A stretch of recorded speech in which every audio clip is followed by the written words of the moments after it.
Communion Club. We got Brian Head Welsh. Dan Johnson. Yes, he's a part of the band. What do you play? Drums. Yeah? Fellow drummer. Drums. The fellow drummer right here. Yeah. Joe's a drummer. He's just showing off. Ignore him. Do you do double bass? I can. I can. We'll have to prove it sometime. I'm just kidding. All right. So let's talk about your music. So tell us about the first album and what mind frame were you in with it? The solo album? Yeah. Well, it was just like me and Dan were dating and stuff like that. And so we were just. I'm just kidding. No, it was. I came off of drugs and I found Christ and I was like, damn, I'm really high now, like in a good way. I was just high on life, you know. And so I wrote that album. I was just, it was experimental kind of, like long songs and everything, but. It's beautiful. Oh, you like it? I love it. Thank you. Yes. So, with the departure, how long did it take for you to write that album? Probably like a year. Just not like working every day. Just kind of like doing songs and like which one do we want to use, you know, like that off and on. And it was just the two of you then? No, he came in after when we started touring. But we're doing a record. You know, I don't know if you heard Paralyzed came out, and we're going to record a record after this tour. That's awesome. What direction are you going in with that? Kind of like Slayer and like. No, I'm just kidding. It's cold out here. I'm just like making fun. Behemoth. It's cool. It's cool. Like Behemoth and Cannibal Corpse. No, it's gonna be like it's gonna be more mainstream and more just this guy Jason's producing it and he's pulling out like riffs and stuff like that, good quality choruses and stuff like that. So it's gonna just be a step up, I think. So more melodic you're going for? It's gonna be more melodic and more heavier, I think. I like heavier. Yeah. Heavy's good. Yes. Yeah. That's good. Joe. So I wanted to talk a little bit more about your personal testimony. I mean, you came off of some pretty heavy drugs, and so I mean, that radical delivery that Christ did in your life, can you tell anything about that? Well, like I said, me and Dan were just hanging out, and like nothing.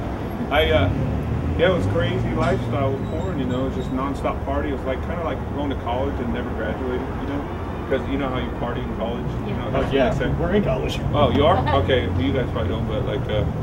Anyway, it was just like non-stop beer, free drugs, everything like that for years and years and years. And when I ended up at a church, I was like, man, is this real or are these people like cult leaders? So I went home and started praying. I was like, you know, Lord, are you real? Save me. I'm going to be dead. My daughter's going to lose me. And I was just real like that. And then I started feeling like his presence come in and like, you know, I just had these thoughts. I kind of couldn't do this no more to myself, you know. Bam, it was over. So your daughter was a really big inspiration then? Yeah. Yeah, cool. Totally.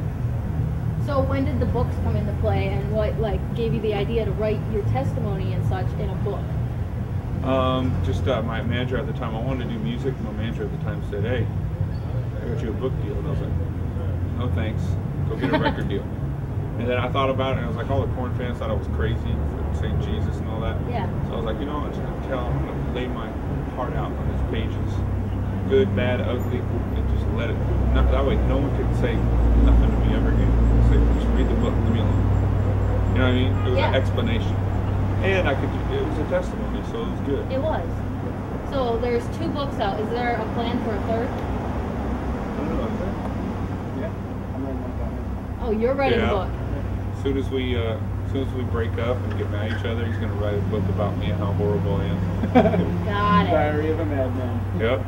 All right, so tell us about the next album. No, go ahead. Tell us about the next album. Next album's going to be awesome. Let's see, predictions. I think it's going to be what people want. Yeah, that's a good, no, seriously, I'm not even joking. Our new record is going to be what people want. I really feel that. Because everyone's like, you should, you know, telling him like, oh, you should write stuff that's more like old core and everything like that. I think a lot of the riffs are, but it's got like a new touch with like choruses. Yeah. Big choruses and heavy grooves and lots of blast beats. Yeah. Just kidding, not blast beats. Well, Joe was just saying earlier. Yeah, blast beat. If I can go on a little soapbox here and just say that my personal opinion, because I grew up on Korn, I've always been a metal guy my whole life, and I don't like it. If there's been this whole dynamic of, I honestly believe that the talent of Korn left with you. They don't sound like themselves anymore. Oh, thanks. So you know what happened with that though? they were changing their direction when I was in the band because they wanted to go work with other producers and do like more of the like poppy stuff, and I didn't want to. So I think that's their style was changing then, and my style was like, oh, I'm a metalhead, you know, I want to keep it like that. So that's why that is. I just think they don't like that style anymore. But you know, they're doing their thing. They're still big, you know. Yeah. Do you keep close with those guys, or have you just? No. Okay, touchy topic. I'm No, sorry. yes, actually, it's a great time to ask that because they came out to on tour to say hi. Two of them. Jonathan, I haven't seen him in 6 years. Singer of Korn, came out. He got a table like right in front of the stage, like back behind the soundboard, and he watched us the whole time. I was like singing Korn songs, and this guy's here. I haven't seen him in 6 years. I was so nervous, but it's all good. Yeah, we're on good terms. That's good. So, what are your inspirations now that you've grown up and you're this big rock star? I just want to. No, I'm looking forward to that. Yeah, definitely. But I don't want it tomorrow. No, you got stuff to do yet. No, my biggest thing. I just want to touch people's lives, man. I want to touch people's lives. That's my goal. That's my dream, and I'm living it right now. I want that to grow and just, yeah. Is that the same for the whole band? Yeah. Definitely. He wants to rock out and do double bass. Who doesn't? Yeah, touching them right here, right here. There you go. There we go. All right. You got to short good stuff to get you in the back of stuff too. That's right. That's right. All right. We're not going to keep you much longer, so we'll let you go to McDonald's. We have to go. Yeah. I don't eat McDonald's. That stuff's just like that. All right. You have a good night. It was a pleasure meeting you. Okay. Meet again someday. All right. See you guys. See ya.